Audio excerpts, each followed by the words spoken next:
دنیا کی نظریں اس ہفتے سین فرانسسکو پر مرکوز ہیں کیونکہ امریکی صدر جو بائیڈن کی دعوت پر چینی صدر شی جن پنگ 14 سے 17 نومبر تک سین فرانسسکو میں چین امریکہ سمٹ اور ایپیک رہنماؤں کی 30ویں غیر رسمی کانفرنس میں شرکت کر رہے ہیں۔ دونوں سربراہان مملکت نے چین امریکہ تعلقات کی سمت اور عالمی امن اور ترقی کو متاثر کرنے والے بڑے مسائل پر اہم تصویراتی، جامع اور مفصل تبادلہ خیال کیا۔ دونوں سربراہان مملکت نے مشترکہ تشویش کے بین الاقوامی اور علاقائی مسائل جیسے کہ فلسطین اسرائیل تنازع پر بھی تبادلہ خیال کیا۔ چین امریکہ تعلقات جو دنیا کے سب سے اہم دو طرفہ تعلقات ہیں، ان کو وسیع تناظر میں دیکھا جانا چاہیے۔ صدر شی جن پنگ نے چینی جدید کاری کی بنیادی خصوصیات اور اس کی اہمیت، چین کی ترقی کے امکانات اور اس کی تصویراتی عزائم پر تفصیل سے روشنی ڈالی۔ چین اور امریکہ کو ایک نیا ویژن اپنا کر چین امریکہ تعلقات کے لیے 5 ستونوں کی تعمیر کرنی چاہیے۔ سب سے پہلے چین امریکہ کے ساتھ مستحکم، صحت مند اور پائیدار تعلقات کے لیے مستقل طور پر پرعزم ہے۔ اس کے ساتھ ساتھ چین کے مفادات کا تحفظ ضروری ہے، اصولوں کی پاسداری کی جانی چاہیے اور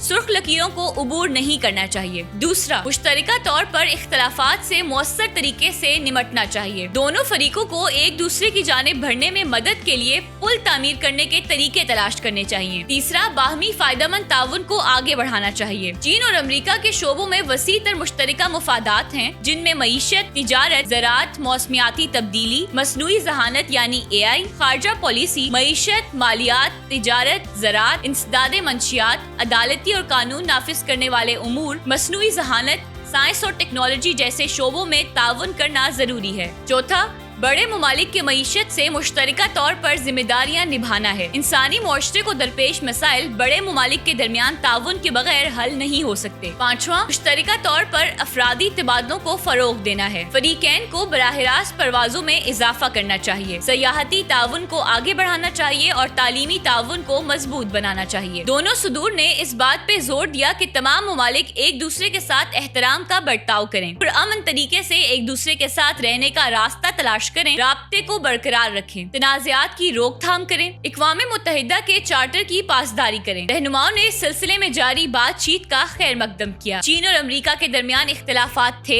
ہیں اور شاید رہیں بھی، لیکن چین اور امریکہ کے درمیان مقابلہ جینے مرنے کے بجائے مشترکہ ترقی کے انداز میں ہونا چاہیے۔ سین فرانسسکو کو دیکھتے ہوئے یہ توقع ہے کہ امریکہ منطقی اور عملی رویے کا مظاہرہ کر کے لفظوں کے کھیل کو ترک کرے گا اور چین کے ساتھ مل کر ایک ہی سمت میں چلنے کی کوشش بھی کرے گا تاکہ مستقبل پر مبنی چین امریکہ تعلقات کی مشترکہ تعمیر کی جا سکے، انسانی معاشرے کی ترقی کو فروغ دیا جا سکے اور عالمی امن و ترقی میں زیادہ سے زیادہ خدمات سر انجام دی جا سکے۔